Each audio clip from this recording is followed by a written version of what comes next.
was working for Mulmed Hospital, and I had to resign after 6 months because it was very heavy.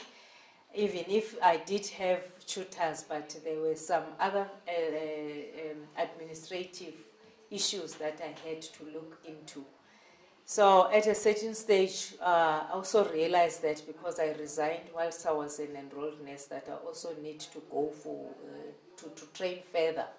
I had to leave the principal with the school, and I went to train to do a 2 years course in bridging course, and I trained for 2 years that was, and I had the certificate, and I went for another training to the University of Pretoria. I did nursing education, and I also did nursing education and nursing management.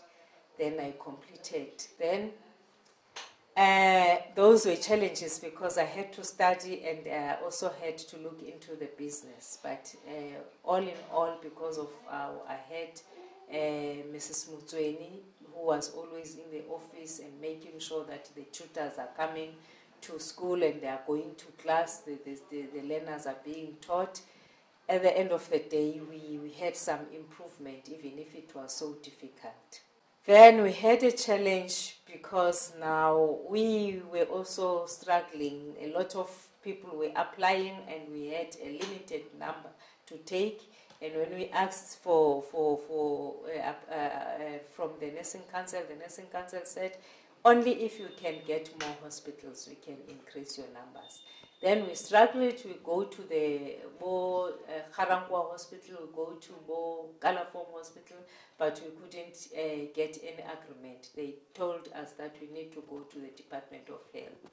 We took a long time trying to negotiate with the Department of Health until at some stage that we were given Tembisa Hospital. They decided to just maybe divide all the public hospitals for those private nursing schools. Unfortunately for us, we couldn't be taken by the private hospitals because all those private hospitals are in town, and some of them, they are so, they don't trust anything that will come from a black man in any way, because when you go there first, they won't take they won't agree to your students. But when you look the coming month or the coming 3 months, you see the other private white-owned nursing school being there, their students are being taken in the very same hospital.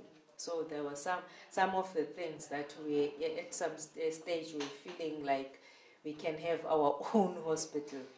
But that was now a dream because we're still struggling. As a businesswoman, I had gone through some difficulties and some challenges, socially and personally, because on the side of relationship, as I mentioned that I came with the fiancé and we broke up, and then I started to be in business. I started business, and I was very busy. I didn't really have time even for myself at some stage, and I used to have some relationships that were broken down because it looked like I didn't really care. And even my children in some stage would suffer because I had to go look for more information, travel to places to get some more information, to get into the conferences, to learn more about business. So some of those things then were actually part of my life. But now I've settled again, went on and welcome Malinzi came back into my life, and now we are together, and at least he now understands.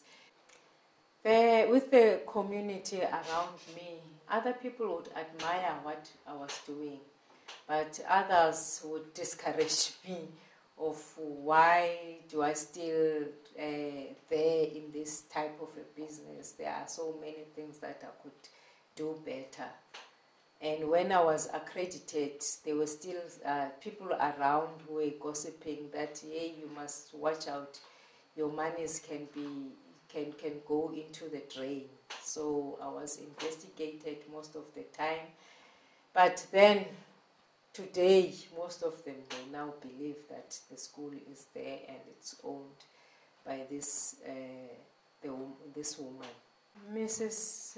Elizabeth Muyahabo Khobela Mtsweni met with me in 2000, and I really honor her for being with me since that time. At some stage, she would be in the office without any salary, but she tolerated all that. And I'm very proud of her with the fact that she's even a lady from Petersburg, and I'm from down there in the Eastern Cape. So sometimes people get amazed because I had brothers, I had sisters who could work with me, but they couldn't beat Elizabeth. Whether it was raining or it was shining, she was always there with me.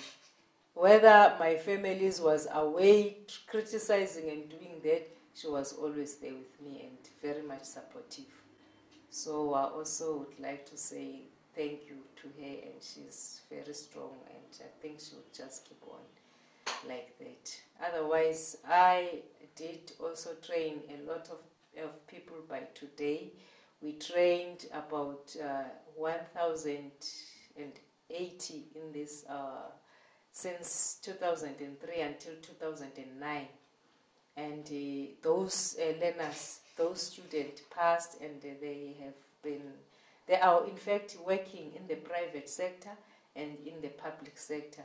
As a person who does not want to keep or maybe to have everything for herself, we are having learners here, and they have to wear a uniform when they are going to the practical areas. So I decided to start addressing school at first.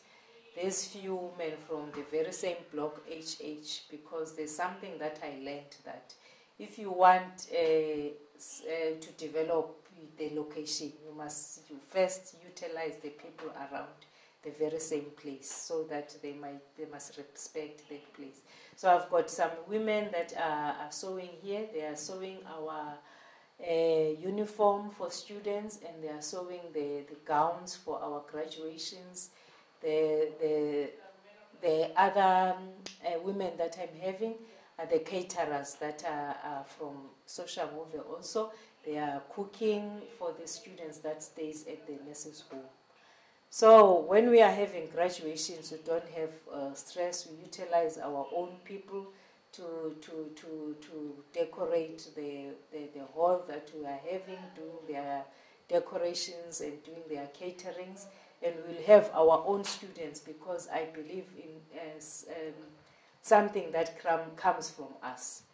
Because during that release of Mr. Mandela, we were so proud of being black, and we wanted to do things on our own, with our own hands. So we are having majorettes. We get them during break time to march and practice a little bit for plus minus 45 minutes. And we've got some of them singing. And we formulate a choir out of them, and we formulate some majorettes to entertain the audience during graduations. And we also give them some awards. Most of the time, the previous graduation, we had 16 distinctions in theory, and they are getting the award certificates and the trophies that we buy.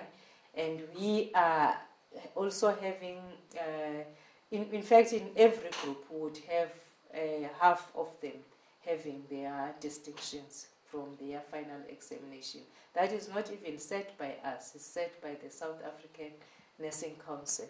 After their training, they will get their results from the South African Nursing Council. We will arrange a graduation for them. We're actually having 3 graduations per year, and we take 2 groups, one of the enrolled and one of the since when we are now one of the auxiliary nurses, our hall is not too big, so we decided to have